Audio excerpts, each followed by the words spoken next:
Madam Deputy Chairman, I rise to participate in this discussion not with a view to ventilate particular grievances or to secure concessions and relief in the taxation measures. I am one of those who believe that there is no justification for additional taxation unless the conditions laid down by the Taxation Inquiry Commission are complied with. It was a commission presided over by no less a person than Dr. John Mathai, one of our illustrious finance ministers, and it laid down that there was no justification for any additional taxation unless we complied with two or three conditions.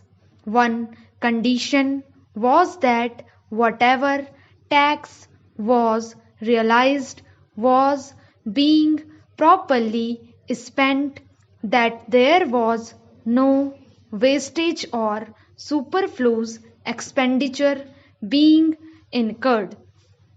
The Commission had pointed out that out of every rupee that was being raised by the government, 60 paise were being spent on administration and about 20 paise were being spent on social services including education, etc., and the balance for other things.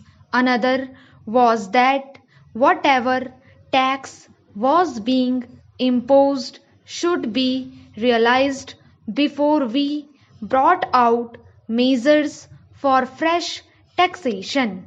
They also had suggested that there was sufficient room for economy in all the ministries and departments, and effective steps should be taken forthwith to enforce the maximum possible economy in government expenditure.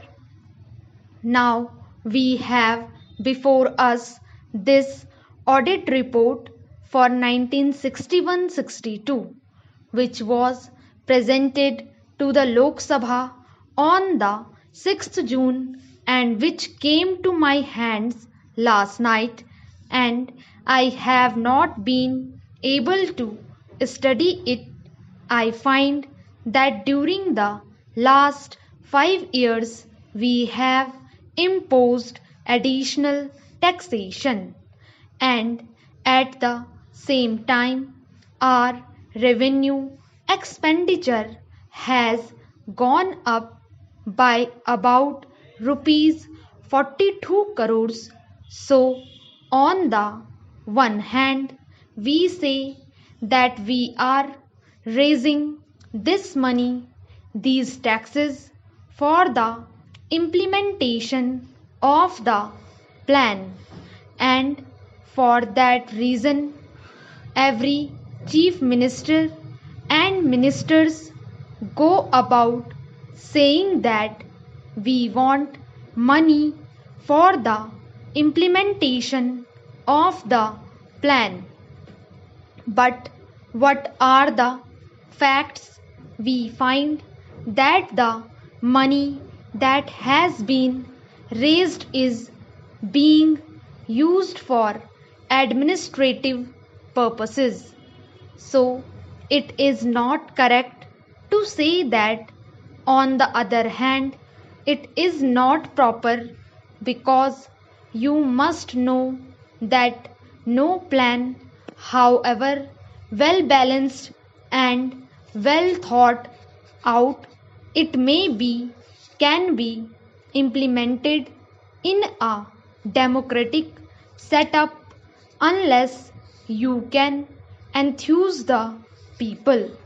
we have been depending either on foreign aid or on indirect taxation or deficit financing. And more than once I have pointed out that these measures will not help to enthuse the people, and unless the people are enthused, we will not have any successful results so far as planning is concerned. Now it is necessary, it is time that we should take stock of the situation, for we have had 14 years of freedom and 12 years of democratic rule and of planned economy. What are the results? I am not one of those who minimize our achievements. We have had some achievements which are remarkable, of which we can be proud. We have had 3 general elections, and we can be proud of all this. But it is equally true that the expectations of the people remain mostly unfulfilled. They remain unrealized. What are the expectations of the people? They wanted an adequate supply of drinking water. They wanted a little more wholesome food in their stomachs, a little more cloth on their bodies, a stronger roof over their heads, freedom from the clutches of the corrupt officials and the grabbing intermediaries, and speedier justice. But what have we done? Have we been able to satisfy those expectations?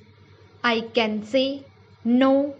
Even in the third 5 year plan, we find that all the villages have not been provided with adequate supply of drinking water. And as for food, only the other day the finance minister himself admitted in the other house that there was adulteration of foodstuffs all round. No, only that a former health minister admitted in this house that it was difficult to get any article of food unadulterated. Then what is the use of talking about pure food articles and of other health facilities when the people are getting articles which are as good as poison? They are injurious to health. The other day, the finance minister is reported to have said that the taxation proposals did not affect the common man because he needed only coarse cloth and ordinary food. During the last 5 years, we have raised rupees 424 crores more, including the taxation measures this year. The increase in revenue will be about 75%. Since 1956, we have raised additional taxation to the tune of 75%, and during the 5 years preceding this year, the revenue expenditure has gone up by 85%. I would like to know how much of this amount has gone towards developmental expenditure and towards social services.